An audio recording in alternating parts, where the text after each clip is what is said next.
Hello everyone, welcome to Madhubani academy. Guys, आप सभी का स्वागत है मधुबनी एकेडमी पर। जैसा कि हम लोग ईवीएस का सेशन कर रहे हैं अभी, और 3 सेशन हो चुके हैं और आज चौथा सेशन करने जा रहे हैं। सेशन स्टार्ट करने से पहले आप लोगों को एक इन्फॉर्मेशन दे दूं कि इस वीडियो के डिस्क्रिप्शन में टेलीग्राम का लिंक है, जो मधुबनी एकेडमी का टेलीग्राम है, जहां पर आप लोगों को सारे पढ़ाए गए चीज़ों का जो इम्पोर्टेंट है सभी का नोट्स मिल जाएंगे।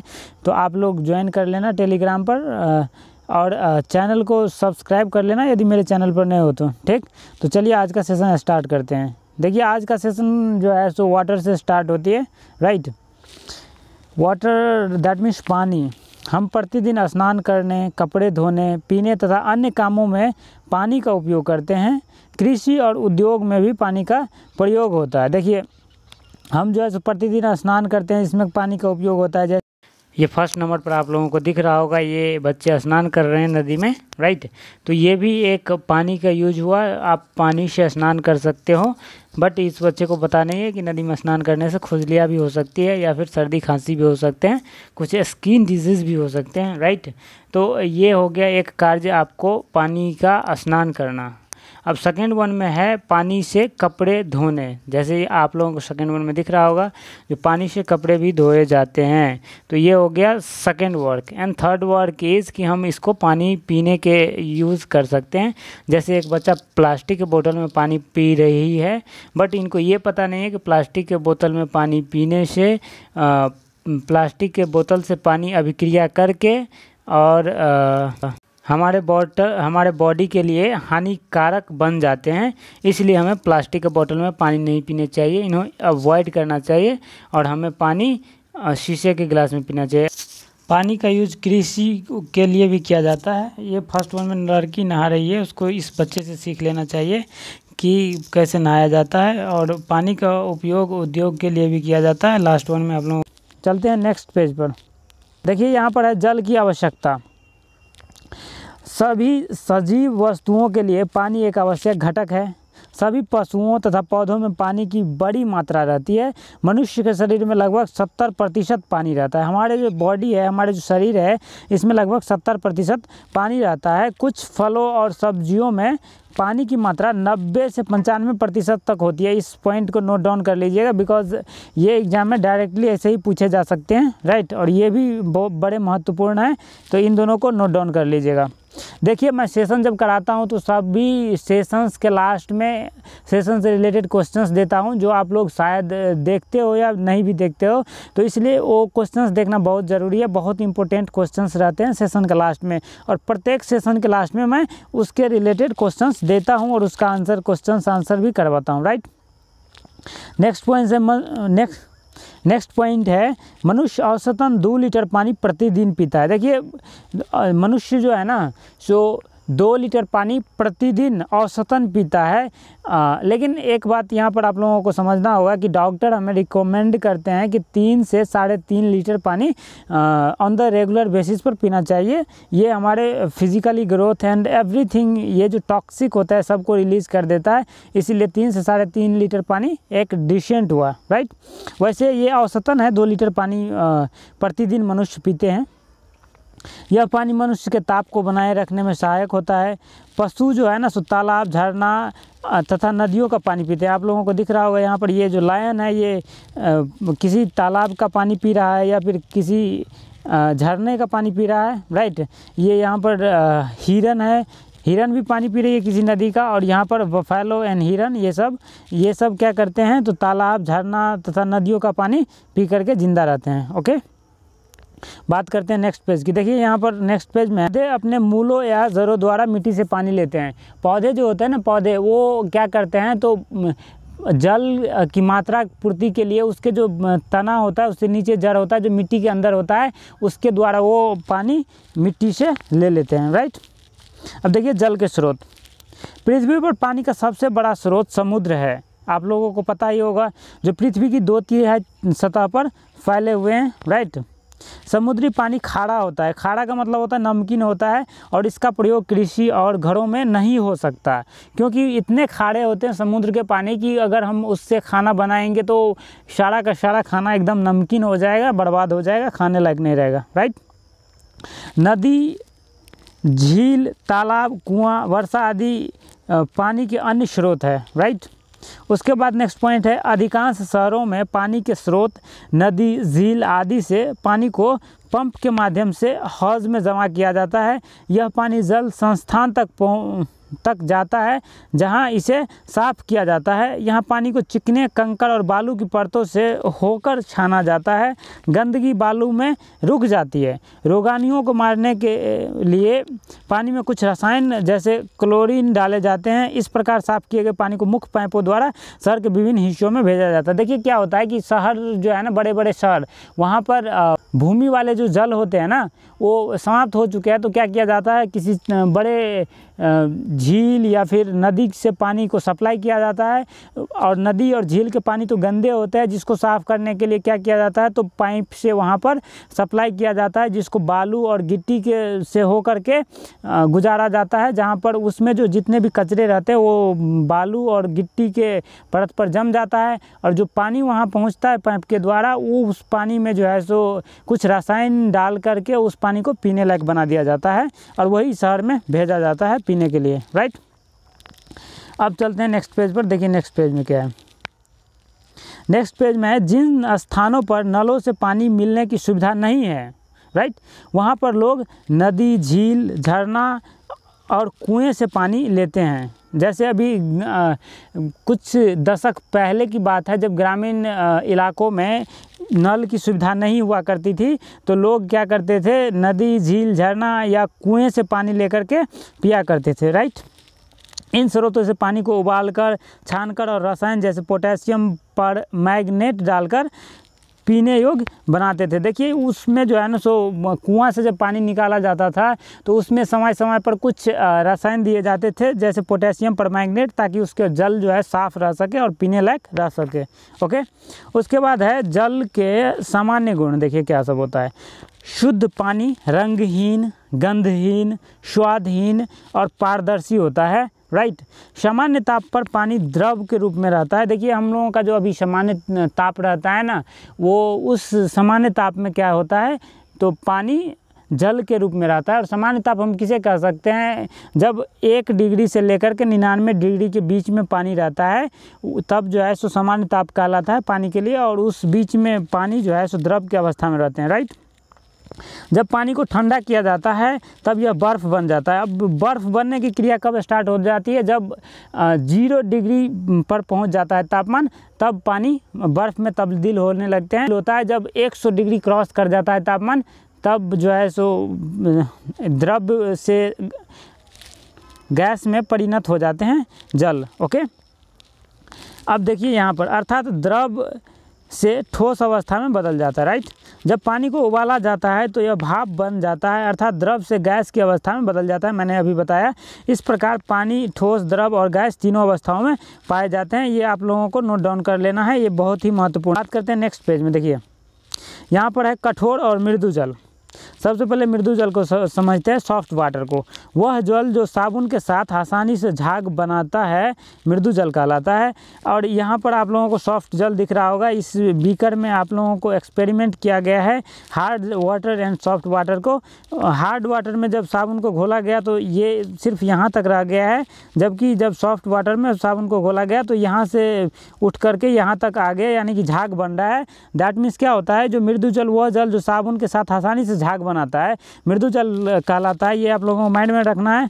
और कठोर जल देखिए क्या होता है, वह जल जो साबुन के साथ आसानी से झाग नहीं बनाता, कठोर जल कहलाता है। जैसे यहाँ पर आसानी से झाग नहीं बन रहा है ये फर्स्ट नंबर में, तो ये हो गया आप लोगों को कठोर जल, हार्ड वाटर, राइट। हम नेक्स्ट में बात कर लेते हैं नेक्स्ट पॉइंट की। जल की सामान्यतः पीएच वैल्यू 6.5 से लेकर के 8.5 के बीच मानी जाती है। 7 से नीचे की पीएच वैल्यू वाला जल कठोर जल माना जाता है, यानी कि उस जल को पीने लायक नहीं माना जाएगा, गंदा जल माना जाएगा, राइट।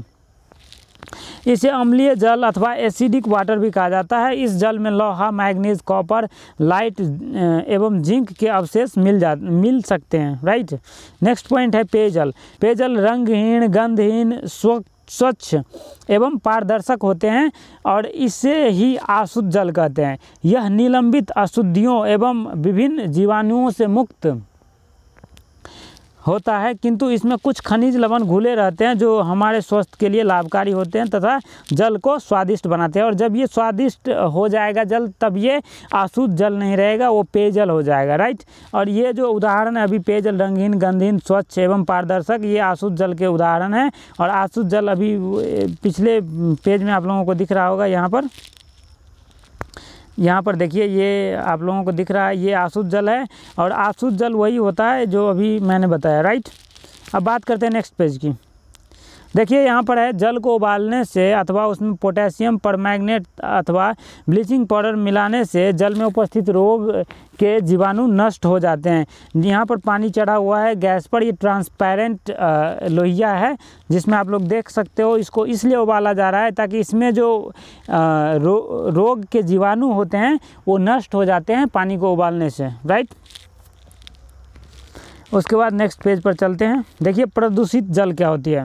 नदी, तालाब, झील, झरना आदि का प्राकृतिक जल भी अवांछित एवं पदार्थों के मिलने से प्रदूषित हो जाते हैं, वही प्रदूषित जल कहलाते हैं। अब जल चक्र देखिए क्या होता है। यहाँ पर जल चक्र बहुत ही इम्पोर्टेंट होने वाला है आप लोगों के ईवीएस के दृष्टिकोण से। बिहार टीईटी में इससे रिलेटेड क्वेश्चंस बहुत बार देखने को मिले हैं, यानी कि 2 बार तो एग्जाम ही हुआ तो 2 बार देखने को मिले दोनों में दोनों, राइट।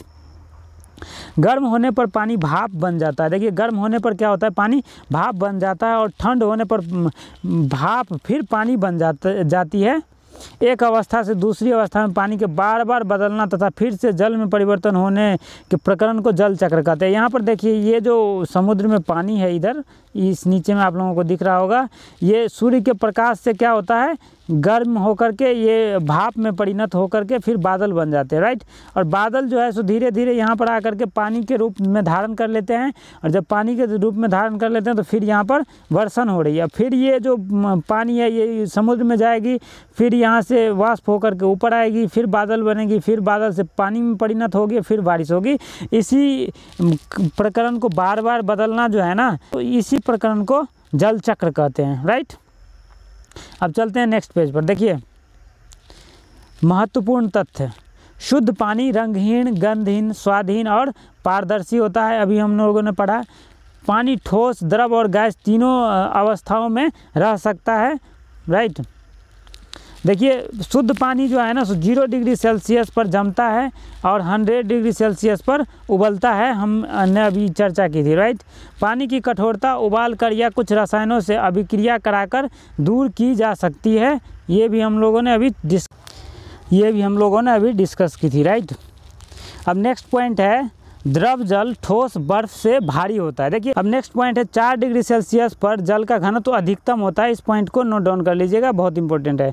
जल में घुली ऑक्सीजन गैस के कारण मछलियाँ जीवित रहती है, ओके, ये भी बहुत महत्वपूर्ण है।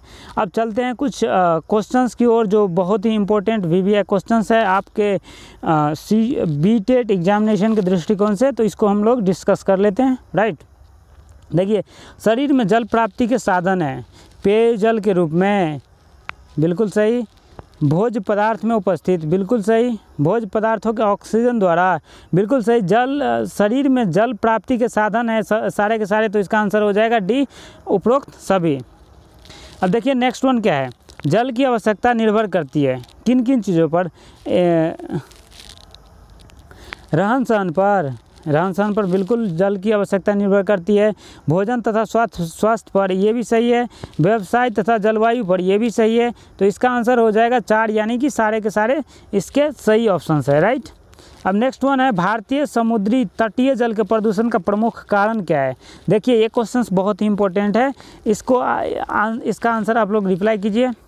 ए में ऑप्शन है तेल का फैल जाना, ये बिल्कुल गलत है।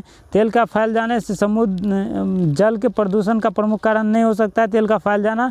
नगर पालिका के द्वारा कूड़ा विसर्जन से, ये भी नहीं होगा, राइट।